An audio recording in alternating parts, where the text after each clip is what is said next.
I'm Paul McQuade, and welcome to Roaring Back. Now here we are in stunning Williamsburg, Brooklyn. First incorporated in 1827, and within 2 years, they had their own fire department, post office, and about 1,000 residents. Since then, it's never looked back. January 1st, 1898, Brooklyn and New York finally were incorporated together to form one city. And with the completion of the Williamsburg Bridge in 1903, the greatest city in the world was now unified. But you see, Williamsburg has always been a fantastic place to do business. The deep drafts here of the East River lent for industrialists to come, set up shop and shipyards in order to have the products come in, be processed, and then exported out. One industry that thrived off this was sugar. So as we stroll here through gorgeous Domino Park at the base of the Domino Sugar Refinery, I think it's only fitting to show the transition that this neighborhood's really gone through. From sugar refineries and shipyards and warehouses to one of the biggest meccas of culture and nightlife in the world. So, come with me, let's go check some of it out.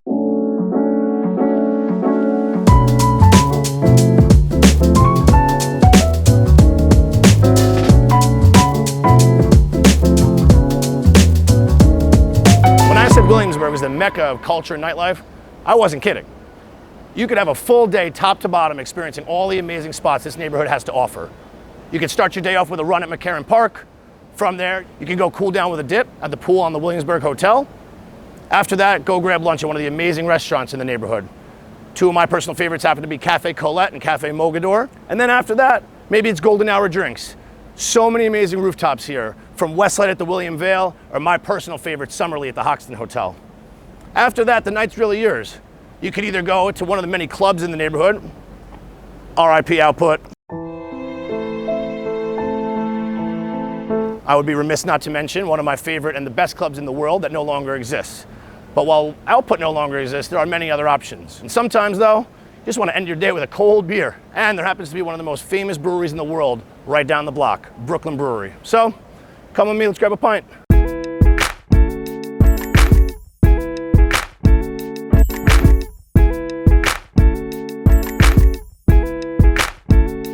Best way to end the day is with a cold pint, so cheers.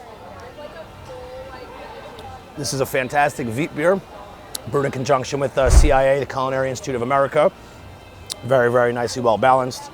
And yeah, it brings me back to my days of actually having to get quizzed in my Cicerone certification after, during a 14-year career at Heineken. So it's nice to be able to go, enjoy some domestic products once in a while. I know that they were doing beer to go, which was great for the community. Obviously, the tap room was shut down, but luckily for them, they were still able to produce, which has been really good. And honestly, with the people out and just seeing everyone up and down the sidewalk, being out and alive and enjoying this amazing spring weather, really, really love to see it. So let's put some of those, Cicerone skills to good use. So when you're sipping a beer, there's the 4 S's. The sight. Look at the beer, hold it up to the light. See how it's cloudy? That's how you know it's a nice wheat beer, unfiltered. The smell. What does it smell? What do you get on the nose? I get a little bit of nice breadiness, some citrus notes, and some orange zest. Then you sip. How does the beer sip? What are the size of the bubbles? The carbonation level of it? What do you feel as it's going into your mouth? And then the 4th is swallow. So I'll take another sip to swallow.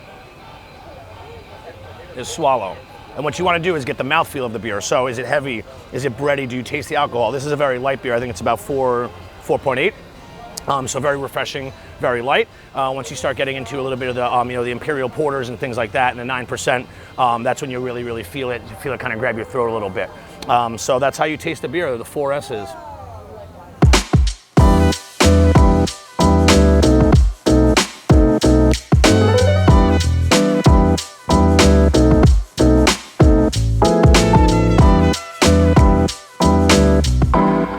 Here at Havenmeyer in Williamsburg, one of my favorite restaurants, one of my favorite restaurateurs, Alessandro Tresa, who's the owner-operator here at Havenmeyer, as well as Downtown in Prospect Heights, Crown Heights border, as well as Terre and in Park Slope. Quick shout out to Daniele.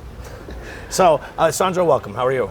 Thank you. Very well. Thank you. Welcome. Good, good. So listen, I wanted to come in and I thought it would be fantastic to get your perspective as an owner and operator of how you were able to get through 2020, the effects that COVID had on your business, the different nuances possibly within the different neighborhoods within Brooklyn, and where you're going today. Maybe some things you learned learned in the process. Yeah. See, so 2020 was not easy year for sure, but after the COVID situation, that I don't want to talk too much about the COVID because everyone knows that, our reaction was very strong because we love our job, we love our place, and also the place are very small, a very neighbor place.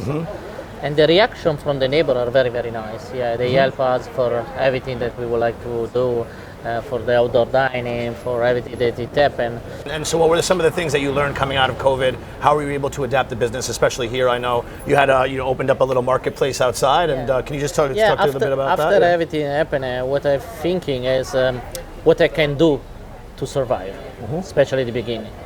And so the first thing is keep everything open, because I would like to stay with the people, I would like to see the people every day in face and enjoy the time with them. Also, if we don't sell nothing, they need to understand that we are still there. Absolutely. So every day we went over here, me and Daniele, the guys that you know, and we opened like a small chiringuito.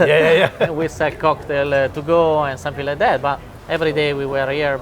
That is important for the neighbor to see some life. No? Yeah, I think everyone here has a lot of different stories about some things were coming out of COVID. I know myself, and just being visible, to your point, where one of the restaurants by where I was living at the time, that's where I had to get all my paper goods from for about 2 months because everyone was so crazy at the supermarket. So, and I remember this stopping, and I'll never forget that I was buying. I think I bought cooking oil, toilet paper, paper towels, and like cups from the bar down the street. I think I took a few porters to go as well. Socialization, it's a 90% of your life. Absolutely. Because you can work at home because you choose to do, but if someone tell you that you need to stay home without socialization, it's not the same situation. Yeah. And the people need to be outside to handle shake the hands, to drink also a glass of wine like now. Absolutely. But it's a kind of situation that you miss a lot. It's a part of our life. It's not only a glass of wine. No? There are a lot of history behind. Yes. There are people behind. There are respect of the land, and we would like to bring and share with someone else. Yeah. This is why. Absolutely. Experience situation. Yeah. And that's why we're here. So listen, with that, everyone come on down, whether it be Havenmeyer, Danton, Terre, or should you tell them? Do you want me to tell them? Yeah, you can tell it. I'll tell them. You are the one. I'm the one. East Village, Manhattan, 2021 in the fall. New restaurant will be opening up. I can't wait to see it. Alessandro, thank you so much for the time as always, Thanks my friend. All right. Thank you.